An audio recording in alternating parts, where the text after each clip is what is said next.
নির্বাচনের আগেই পতিত স্বৈরাচারের বিচার নিশ্চিত করতে হবে এমন হুঁশিয়ারি দিয়েছেন ছাত্র শিবিরের সেক্রেটারি জেনারেল নুরুল ইসলাম সাদ্দাম। আজ রাজধানীতে গণমিছিল শেষে তিনি কথা বলেন।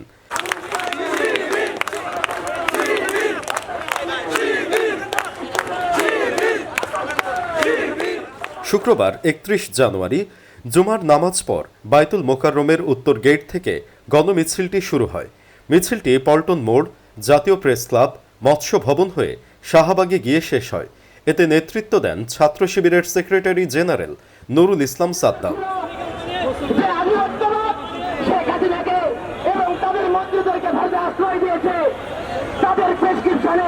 নুরুল ইসলাম সাদ্দাম বলেন, জুলাই অভ্যুত্থানের পর ৬ মাস পেরিয়ে গেলেও যারা বাংলাদেশের মানচিত্র কলুষিত করেছে, বাকশাল কায়েম করে এদেশকে ভঙ্গুর করেছে, তাদের বিচার হয়নি।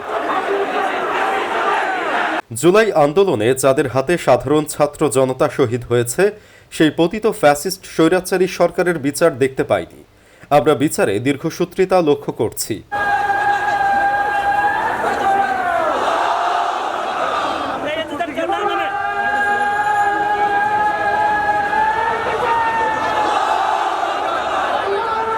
আমরা হুঁশিয়ার করে বলে দিতে চাই, এই বাংলার মাটিতে তাদের বিচার করে পরবর্তী নির্বাচনের দিকে যেতে হবে।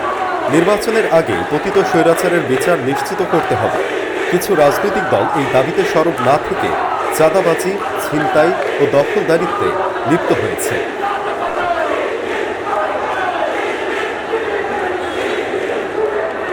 ছাত্র শিবিরের কেন্দ্রীয় দপ্তর সম্পাদক শিবগাতুল্লাহ বলেন, আওয়ামী লীগের বিচার নিশ্চিত না করার আগ পর্যন্ত ছাত্র সমাজকে নিয়ে ইসলামী ছাত্র শিবির মাঠে থাকবে। আমরা ভেবেছিলাম অচিরেই আওয়ামী লীগের হত্যাকাণ্ডের বিচার হবে, কিন্তু দেখছি তাদের এখনও গ্রেপ্তার করা হয়নি। ছাত্রলীগ, যুবলীগের সন্ত্রাসীরা এখনও আমাদের ভাইদের হত্যার উদ্দেশ্যে হামলা করছে। আওয়ামী লীগের বিচার নিশ্চিত না হওয়া পর্যন্ত কাউকে কোনো ছাড় দেওয়া হবে না।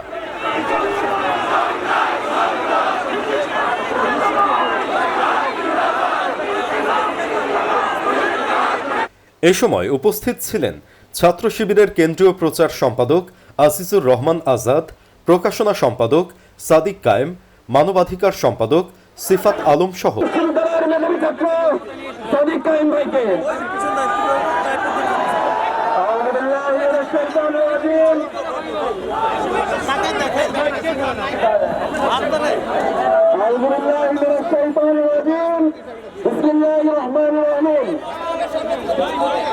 বাংলাদেশ ইসলামী ছাত্র শিবির কর্তৃক আয়োজিত আজকের গণমিছিল কর্তৃক সংগ্রামের জনতা আসসালামু আলাইকুম ওয়া রাহমাতুল্লাহ। প্রিয় উপস্থিতি, আপনারা জানেন গুম, খুন, গণহত্যার জনক খুনি এবং তার দোসররা গত ১৬ বছরে দেশের আপনার ছাত্র জনতার উপরে নেককার জনক গণহত্যা, শিশুহত্যা চালিয়েছিল। চব্বিশের ছাত্র জনতার অভ্যুত্থান পরবর্তী আমাদের প্রথম দাবি ছিল সেই গণহত্যা এবং শিশুহত্যা সংঘটিত হয়েছে তার বিচার সংঘটিত হওয়া। কিন্তু খুবই দুর্ভাগ্যের বিষয়, আজকে ৬ মাস অতিক্রান্ত হওয়ার পরেও গণহত্যা, শিশুহত্যা সহ গত ১৬ বছরে যে মানবাধিকার লঙ্ঘন হয়েছে, ক্যাম্পাসে ক্যাম্পাসে নিষিদ্ধ ঘোষিত ছাত্রলীগ, যুবলীগের যে সন্ত্রাসী কর্মকাণ্ড হয়েছে, তার কোন বিচার এখন পর্যন্ত হয়নি। পরবর্তীতে আমরা হুঁশিয়ার করতে চাই, অন্তর্বর্তীকালীন সরকার আপনারা রক্তের উপর আজকে আমরা আপনাদেরকে বসিয়েছি। কোন ধরনের ভোট বিলাস করার জন্য আমরা আপনাদেরকে বসাইনি। আজকে ৬ মাস হওয়ার পরেও কেন এই গণহত্যা, শিশু হত্যার বিচার হচ্ছে না? আমরা অনুরোধ করবো দ্রুত সময়ের মধ্যে এই গণহত্যা এবং শিশু হত্যার বিচারের রুটিন আপনারা ঘোষণা করবেন। এর পাশাপাশি সকল রাজনীতিদেরকে আপনারা বলতে দেবেন, ইসলামী ছাত্র শিবিরের ঢাকা বিশ্ববিদ্যালয়ের প্রতিষ্ঠাতা সভাপতি এটিএম আছে, কিন্তু তারা গণহত্যা এবং শিশু হত্যা করেছে, তারা গত ১৬ বছর করেছে, তারা আজকে বিভিন্ন ধরনের সুবিধাভুক্ত হিসেবে তারা বিভিন্ন ধরনের সুবিধা ভোগ করছে। এটা পুরো জাতির জন্য লজ্জা, এটা পুরো জাতির জন্য